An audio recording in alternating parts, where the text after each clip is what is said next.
Fils et du Saint-Esprit. Amen.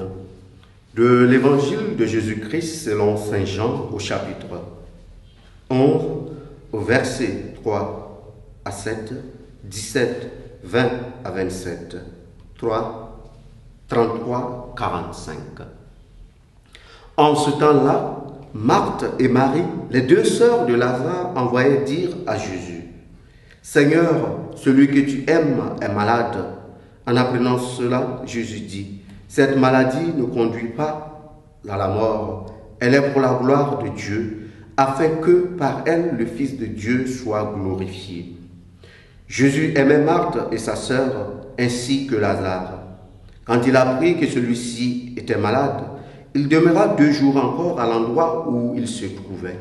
Puis, après cela, il dit aux disciples: « Revenons en Judée. » À son arrivée, Jésus trouva Lazare au tombeau depuis 4 jours déjà. Lorsque Marthe apprit l'arrivée de Jésus, elle partit à sa rencontre, tandis que Marie restait assise à la maison. Marthe dit à Jésus: « Seigneur, si tu avais été ici, mon frère ne serait pas mort. Mais maintenant encore, je le sais, tout ce que tu demanderas à Dieu, Dieu te l'accordera. » Jésus lui dit: « Ton frère ressuscitera. » Marthe reprit: « Je sais qu'il ressuscitera à la résurrection au dernier jour. » Jésus lui dit: « Moi, je suis la résurrection et la vie. Celui qui croit en moi, même s'il meurt, vivra. Quiconque vit et croit en moi ne mourra jamais. Crois-tu cela ?» Elle répondit: « Oui, Seigneur, je le crois. Tu es le Christ, le Fils de Dieu. Tu es celui qui vient dans le monde. » Jésus, en son esprit, fut saisi d'émotion. Il fut bouleversé et il demanda: « Où l'avez-vous déposé ?» Ils lui répondirent: « Seigneur, viens et vois. » Alors Jésus se mit à pleurer. Les Juifs disaient: « Voyez comme il l'aimait. » Mais certains d'entre eux dirent: « Lui qui a ouvert les yeux de l'aveugle, ne pouvait-il pas empêcher Lazare de mourir ?» Jésus, repris par l'émotion, arriva au tombeau. C'était une grotte fermée par une pierre. Jésus dit: « Enlevez la pierre. » Marthe, la sœur du défunt, lui dit: « Seigneur, il sent déjà, c'est le 4e jour qu'il est là. » Alors Jésus dit à Marthe: « Ne te l'ai-je pas dit? Si tu crois, tu verras la gloire de Dieu. » On enleva donc la pierre.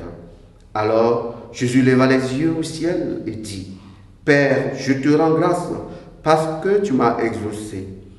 Je le savais bien, moi, que tu m'exauces toujours.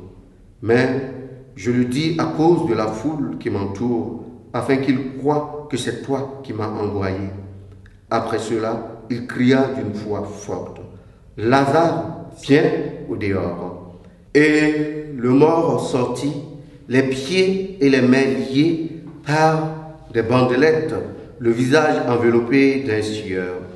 Jésus leur dit: « Déliez-le et laissez-le aller. » Beaucoup de Juifs qui étaient venus auprès de Marie et avaient donc vu ce que Jésus avait fait, crurent en lui. Acclamons la parole de Dieu. Louange à toi, Seigneur Jésus. Bien-aimés dans le Seigneur,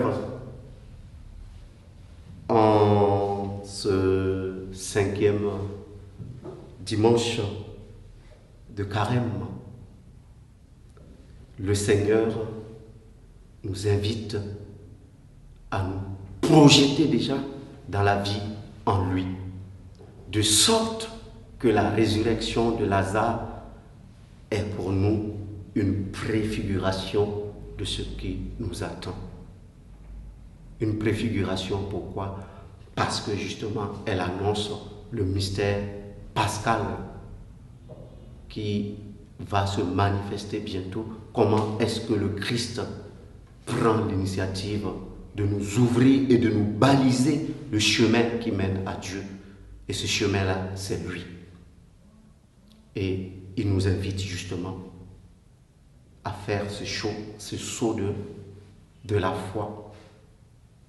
Ce saut de la foi qui nous amène à prendre conscience que l'aujourd'hui de notre vie en Jésus-Christ détermine notre vie en lui. Dit simplement, notre vie éternelle commence aujourd'hui. Et par cet état de fait, nous sommes invités à sortir de nos morts spirituelles, morts dans laquelle le péché nous plonge. Au cours de cette journée, nous allons demander au Seigneur qu'il affermisse en nous cette foi qui nous aide à marcher à la suite du Christ, cette foi qui nous libère de nos tombeaux, cette foi qui nous libère de la mort spirituelle. Loué soit Jésus-Christ.